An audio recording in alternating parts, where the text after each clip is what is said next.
right, folks, this is Jason Van Tadenhove with Oath Keepers here. I have on the phone James Wesley Rawles, or Jim, who's best known for his survivalist genre Patriot novel series, also the founder of Survival Blog, and just been a mainstay in the liberty movement for a long time now. I mean, one of the foundational members, I would really think, really came up with the whole notion of the American redoubt, and just seems to always have something new on his plate. Lots of great projects. I just love talking with you, Jim. Thanks for coming on with us today.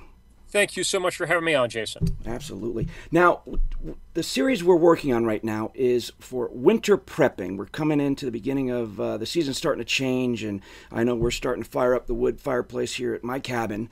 But we want to kind of hit, the spectrum when it comes to prepping for winter. And, let's talk about what concerns you have when you're coming into this season. What are you looking at as far as what you need to make sure you have on hand, and maybe some things people haven't thought about if they are seasoned preppers to look at?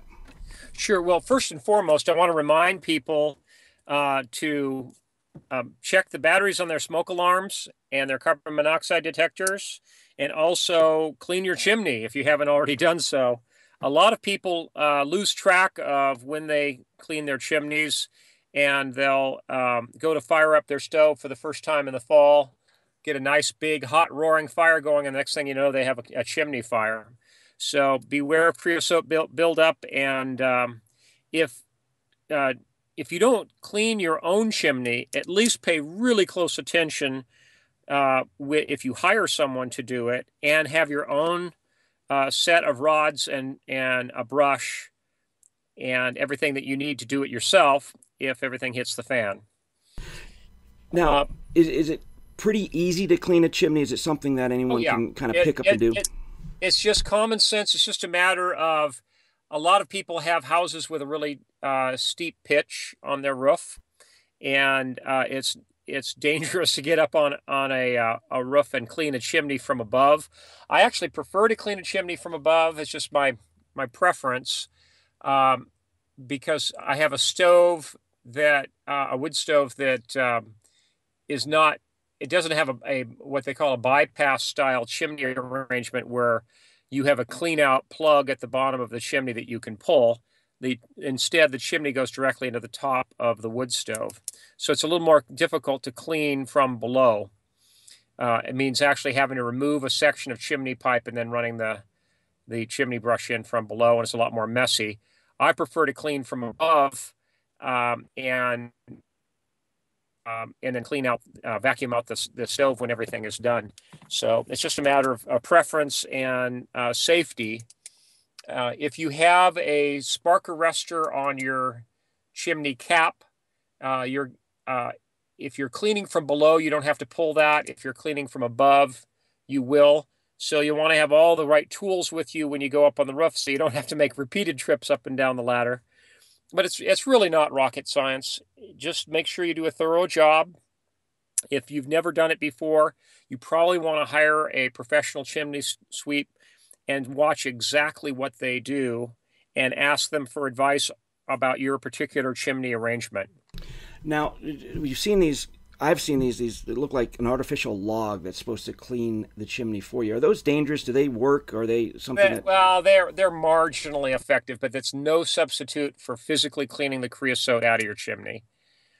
So you really have to take the time to do it. And depending on the firewood you're burning, if you're burning really sappy wood or any other type of wood that creates a lot of creosote, you may actually have to clean your chimney twice a year.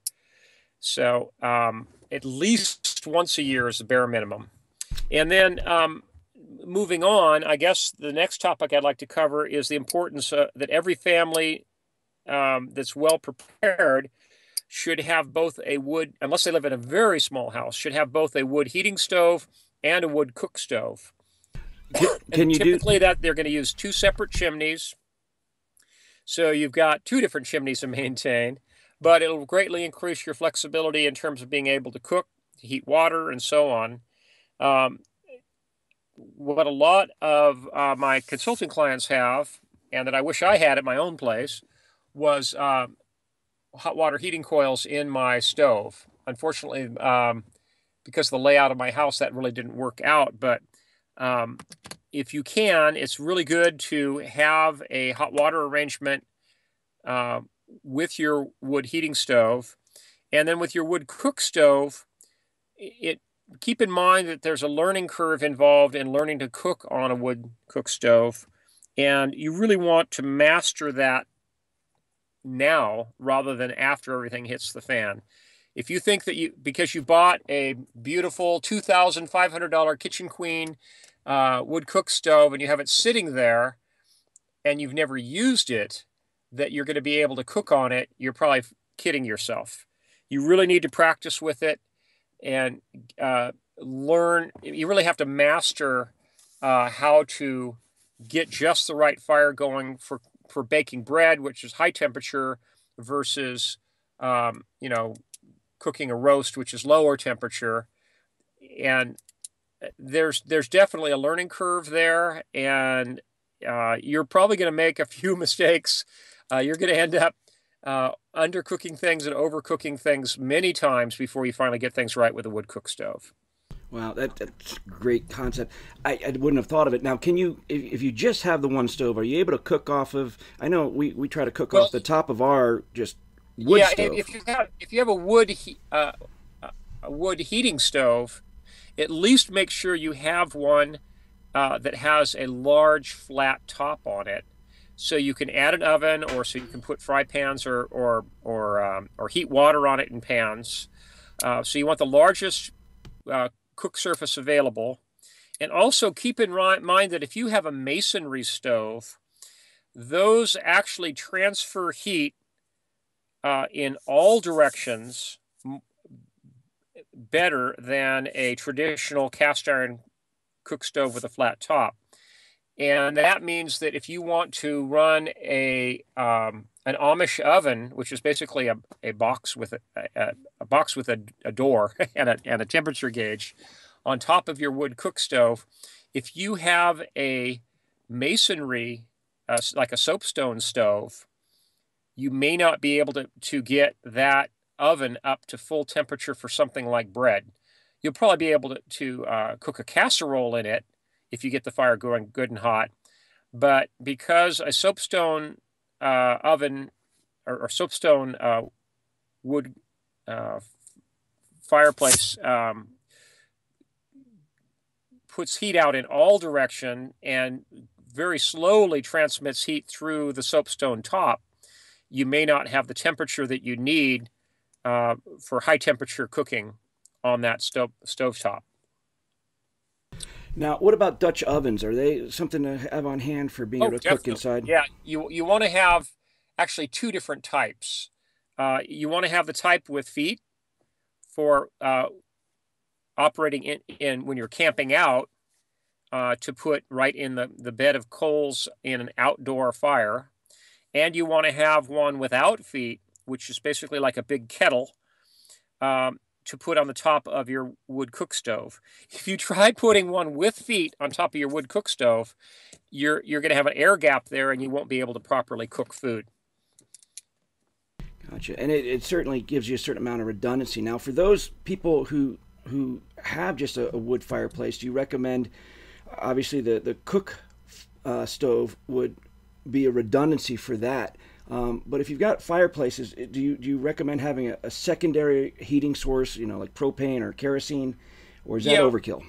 No, it's not overkill. In fact, I recommend that if you are on grid power, that you at least have a few electric wall heaters, because if you're in a situation where you need to travel over a winter, unless you have your house set up to be able to drain your water pipes, you're going to end up with burst pipes if you are dependent on wood heating and you go off and leave for 2 or 3 weeks in the dead of winter. So at least if you have those electric wall heaters, you can leave those on low and have far less risk of burst pipes.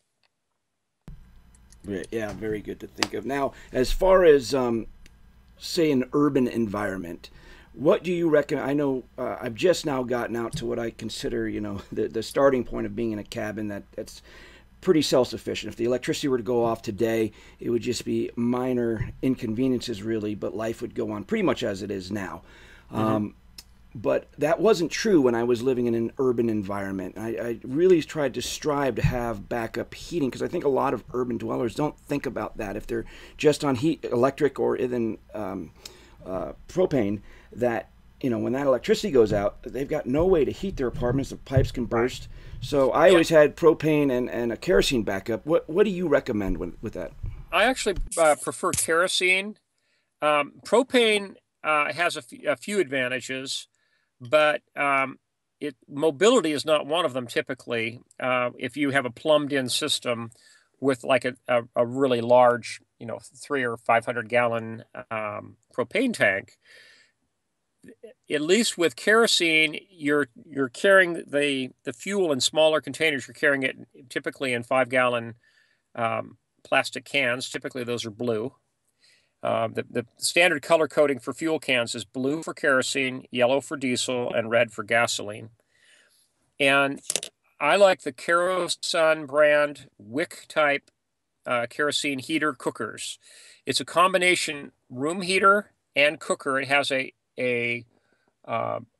wire grill cook surface on the top, and you can heat a large kettle of water. You can put a fry pan on it. You can put a Dutch oven on it. It's really quite versatile. And the beauty of it is that it's a small stove that you could just throw in your vehicle if you have to get out of Dodge. That's actually the kind that I have, and I didn't realize that wire mesh was for cooking up top. That's actually excellent to know. The one thing I did notice, I would have our listeners know that, to avoid the fumes and the smell, I really had to get it started and let it sit for about 12 minutes outside. I just set a timer, put it out on the back. We had like a sunroom. Yeah, they are more smoky and more smelly the first few minutes you operate them. You're right there. And of course, one really crucial thing is you always have to have proper ventilation. You can kill yourself with carbon monoxide poisoning if you live in a house that's fairly airtight and you're running a kerosene heater. So you need to always leave a window cracked open, or like a lot of us, just live in a drafty house. Kerosene heaters work quite well. Their fuel consumption is quite low. And if you burn them properly, the amount of wick that you're going to use up is minimal, although you should keep 2 or 3 spare wicks. It's a large circular wick. Let's talk about freezing and food storage. What do people need to keep in mind? I know I've got a lot of jarred items that I've got to find a place to put that's fairly warm because I don't want them freezing. But what about things like rice and beans? Do we need to have those in a place that's not going to get too cold? Rice and beans actually do pretty well going in and out of freezing temperatures.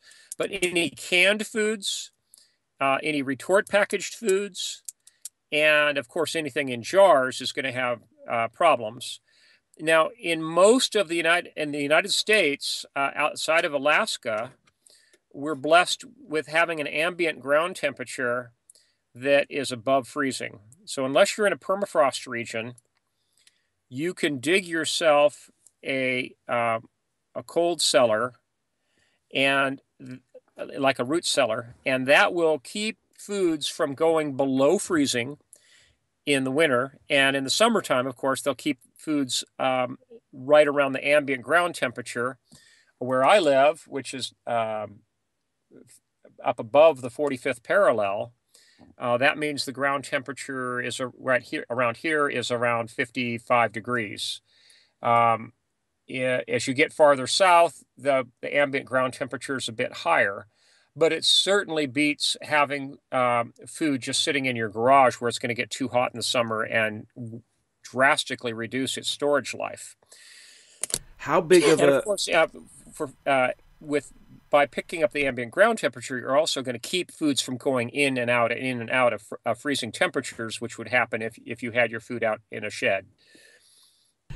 How big of a project or an endeavor is it to build a root cellar? Is that something you need an excavator for? All depends on the size. For say you have an elderly person, living alone and you don't need that much storage space, you could get by with just asking around at your local appliance stores or with your local charities. Ask if anyone has a chest freezer that's dead, that has a dead compressor. You can simply bury the bottom 3/4 of a chest freezer in the ground. Unless you have an incredibly high water table where you live, you can just bury a chest freezer and leave just the lid exposed. And there you pick up the ambient ground temperature and keep foods nice and cool in the summer, and they'll be above freezing in the winter. So that's probably the easiest solution, and for someone who doesn't need that much storage space. And I know a couple of people who have 2 or 3 old chest freezers that have died that they've done that with. And then one thing that you can do is for the summertime is stack straw bales on top of the lids of those chest freezers that you're using as mini root cellars. Just line up a row of straw bales on the top for extra insulation. And those are quick and easy to pull off when you need to get into them.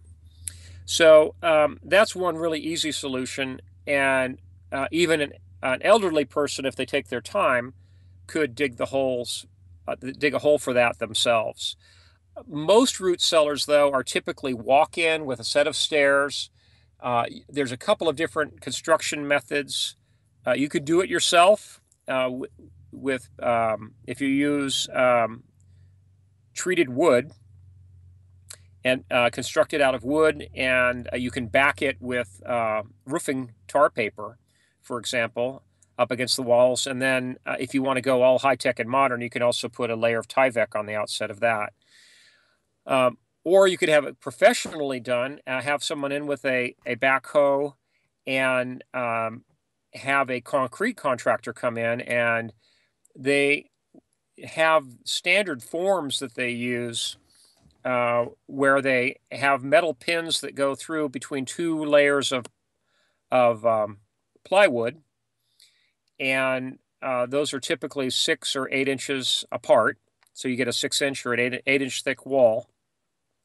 And then after the concrete is poured and dried, typically what you'll do is you'll pour the floor first with a rubber bead running up around the edge of it to create a water seal to your second pour, which would be the walls and ceiling. So you'd do it in 2 different pours. After the concrete has cured, you cut off the inside of the pins. They strip off the forms, and they can reuse those. The forms typically have a wedge-shaped steel shim that they drive in, and then when those shims are pulled out, they cut the pins with bolt cutters, and then the concrete forms are removed, and then you can go back with bolt cutters or even an abrasive cutoff wheel and clean off the ends of those pins that pass through the concrete, and you end up with a nice clean surface. And a good concrete contractor can also cast in concrete a set of steps going down to your root cellar, and then the only thing you'll need to construct will be an insulated door, and typically you're going to make that out of a couple of sheets of plywood with 3 or 4 thicknesses of blue foam core insulation in between. And you want to hang that with a real large set of sturdy hinges. And typically you'll put a large hasp or something on the outside to keep bears out or other vermin, 2-legged vermin. Absolutely. Well, what else do you have on your radar for getting ready this winter? Are there any outside? I want to talk a little bit more about fuel storage. Sure. It's really important that people think ahead in terms of you are going to need some propane. You can, if you have a large propane tank and you want to be able to fill small cylinders from it, next time you have a propane delivery, ask your propane delivery driver if your propane tank is set up with what's called a wet leg. And a wet leg is basically a tap that goes off the side of the valve so that you can put a brass coupler on there and you can refill propane cylinders anywhere from 2 pounds to 20 pounds from your larger tank. So you have walk-around propane for a heater or for a lamp or for a little cook stove or whatever. That's a really handy thing to have. And if your propane tank does have a wet leg, it's very quick and easy to add those brass fittings to be able to fill propane cylinders. Even if you don't have that ability, it's important to stock up on propane cylinders. Watch for them on sale. Typically, they're going to go on sale in the spring and summer, and if you watch for sales carefully, you can sometimes buy propane for incredibly low prices. Sometimes they even have them on closeout, where you're going to end up with propane at the same cost as if you're buying it in bulk, so you in effect get the cylinder free. And propane cylinders are a great thing to have on hand, not just for your propane torch and your stove and your propane lantern for your own use, but they're a fantastic item to keep on hand for charity and for barter. So I have a ton of them. I probably have 40 or 50 of the small propane cylinders. Wow. And I'm set up to refill them myself. But buying those initially, it was just a matter of watching and waiting for them to go on sale. So propane is a great thing to keep on hand. You want to have a lot of kerosene. You want to have a lot of dyed off-road diesel for burning trash and burning slash and burning whatever. It's the less expensive diesel to burn. And of course, you can use off-road diesel in any diesel generator in your tractor or any other piece of equipment that's not on a public highway. There's no need to pay the extra 20 cents a gallon to cover that federal tax if you're not going to be out on the highway with it. So the majority of diesel that I have stored in my tank at our ranch and in cans at our ranch is off-road diesel, which is the diesel with a dye added. And they add that dye simply to differentiate it so people don't cheat on the road taxes. And that's a pretty standard thing worldwide. Even if you go to Australia or South Africa, you see the exact same thing. So diesel is important to store. You'll want to store a lot of kerosene. And my advice on kerosene is to actually not buy it in bulk. Buy it and store it in 5 or 6 gallon containers, because you never know when some of that kerosene maybe ended up used either for barter or for charity. So I always keep about 200 gallons of kerosene on hand at any given time. But almost all of that, I do have one 20-gallon drum, but all the rest of it is all in 5 gallon blue plastic jerry cans. You know, I tried finding kerosene in bulk, and it was very difficult. In the Butte area when I was down there, I couldn't find it, anyone that would sell it. I wound up just getting the smaller cans down at, Murdoch's or whatnot. Even if you buy it in 5-gallon cans at a hardware store, you're paying almost twice the price. It's worth your time to call around, and you probably have to go to a bulk fuel terminal rather than some gas stations will sell it. They'll have a kerosene pump. It'll look just like the gas pump, and typically they have a really short hose on it, just like they do for the off-road diesel, to make sure that people aren't filling their fuel tanks with it. But you're going to be paying typically about 50 cents more per gallon than you would pay for diesel. And so it's quite affordable. But if you buy it at a hardware store in a 2-gallon can or a 5-gallon can, your price per gallon is going to be somewhere north of $7 or $8 a gallon. It's very expensive. Just make sure that when you buy kerosene that you're buying the higher grade what's called water clear kerosene. That's the stuff that will burn nice and clean. It won't smoke up your chimneys as much. And it's still going to have a kerosene odor to it. So if you're used to burning your kerosene lamps with what they call lamp oil, which is actually the proper name for it is liquid paraffin, which is basically odorless. When you start burning kerosene, you're going to notice more of an odor, and you have to be really careful about keeping in good graces with the rest of your family. So I know a lot of prepper families that on a day-to-day basis, when they just say there's like a short-term power failure or they just want to burn a kerosene lamp for ambiance, they will actually use the more expensive lamp oil, but they have a large quantity of kerosene set aside for disaster situations, and that's much less expensive, but it is a little more stinky. With kerosene, you have a wonderfully long shelf life. It's just about as long as diesel fuel, so there's no worries there. It's not like gasoline. And then to move on to one other area of fuel storage, it's important that each year that you rotate your fuel storage for your vehicles. If you have a tank, whether it's an above ground tank or an underground tank, it's best to try to nearly use that up each year and then have it refilled. For most preppers, they don't have a freestanding tank or an underground tank, and they're working out of cans. But regardless, always add a fuel stabilizer for gasoline. And for diesel, you want to add an antibacterial. One brand name for that is Pri-D, Pri-D, which is a diesel antibacterial.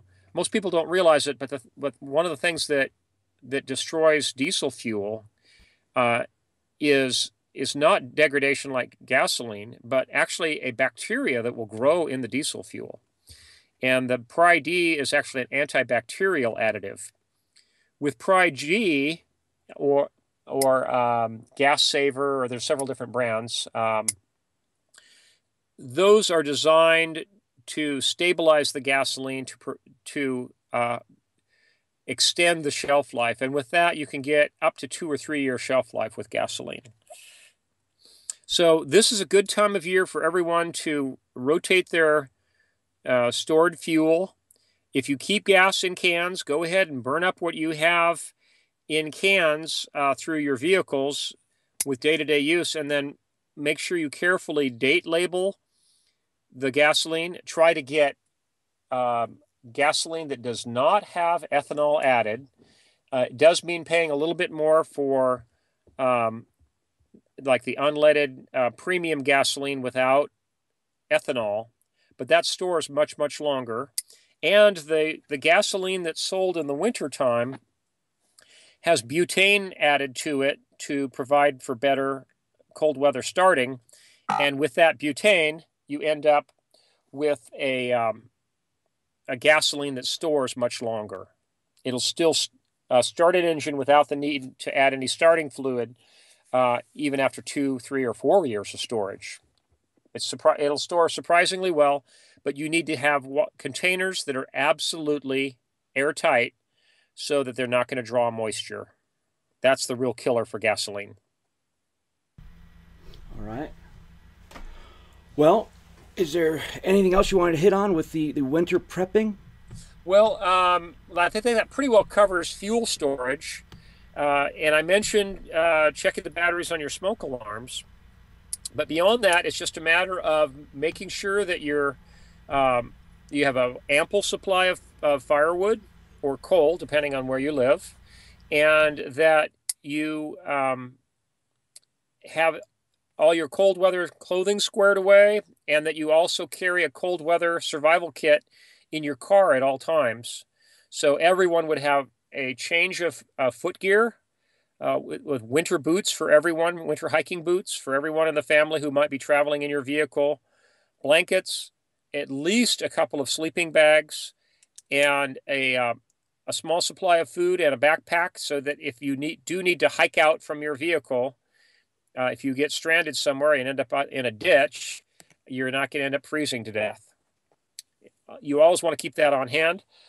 In my country, most people also carry a bag or two of traction sand, which you can get at hardware stores in much of the country. It's hard to find in the South, but in much of the country, you can find traction sand very inexpensively. And of course, if you're not running on studded snow tires, you want to always carry your snow chains and double check to make sure that your chains are current for your vehicle. If you've changed tires and you change tire sizes, you may not end up with chains that fit your tires. All right. Well, thanks for joining us and talking about the prepping things. You also wanted to talk a little bit about Midnight Ride, this new documentary that's just come out. Yes, I definitely want to mention that. It features a couple of people who are personal heroes of mine. One is Stuart Rhodes, and another is Pastor Chuck Baldwin. They're both featured in that documentary film. The movie is called Midnight Ride: When Rogue Politicians Call for Martial Law. And my own personal opinion is that it would be difficult to institute martial law nationwide, but on a city-by-city basis, it is something that could very easily be done, and it's something we need to be aware of. And this documentary does a fantastic job of laying out the legalities of the different classifications of martial law and the legalities of the militia system, including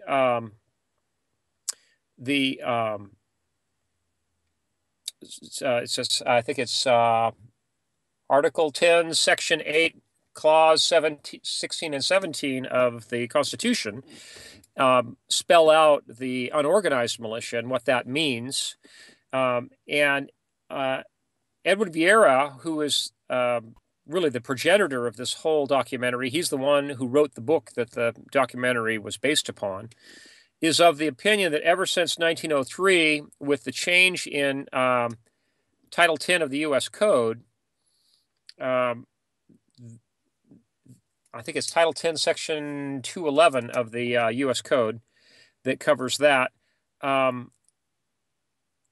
The militia system really was changed fundamentally by by splitting the militia into the unorganized militia, which is the citizenry at large, and then the organized militia, which consists of primarily the National Guard.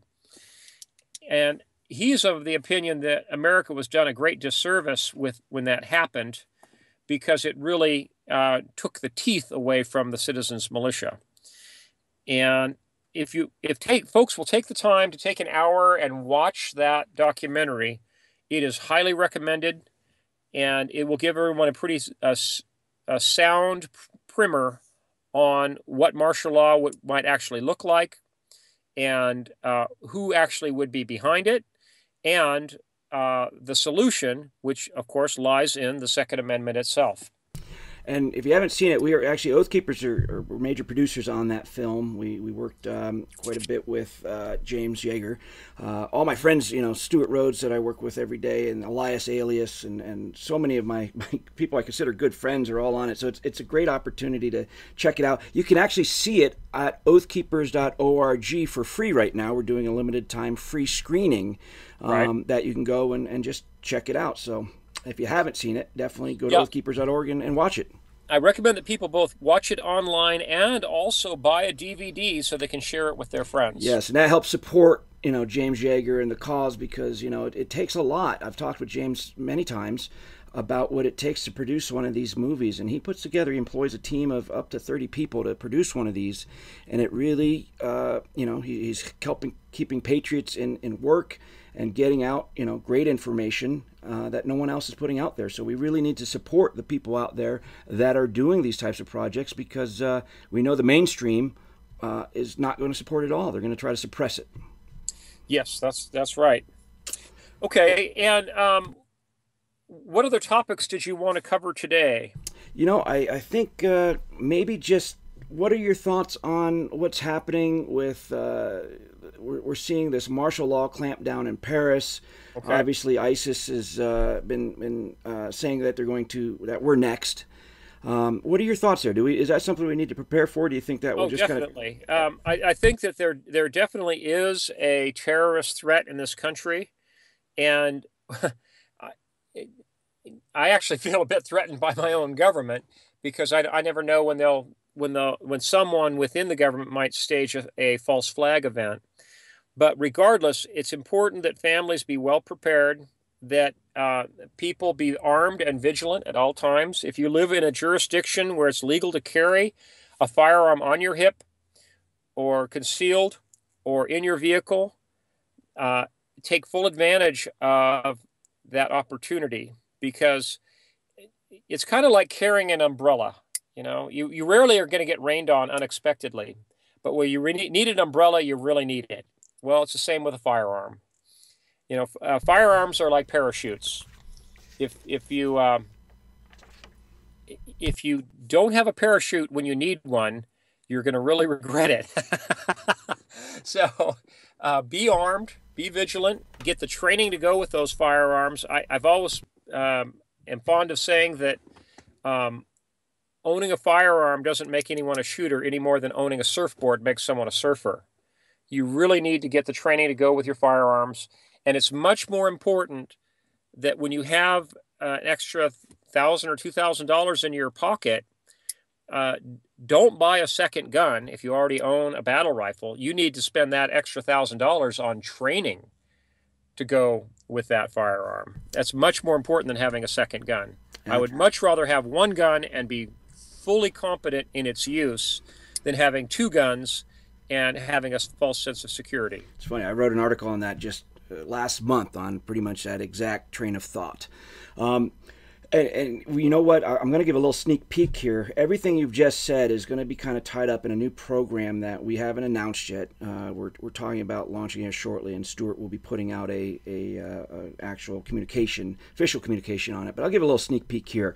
We're going to be starting a new Minuteman project where it'll be members that are willing to be armed, as you said, at all times, having a rifle in the car or whatever you can do legally, but being ready to be a quick reaction force. And we're going to require that there be a certain amount of training that people go through and in order to be a part of this program.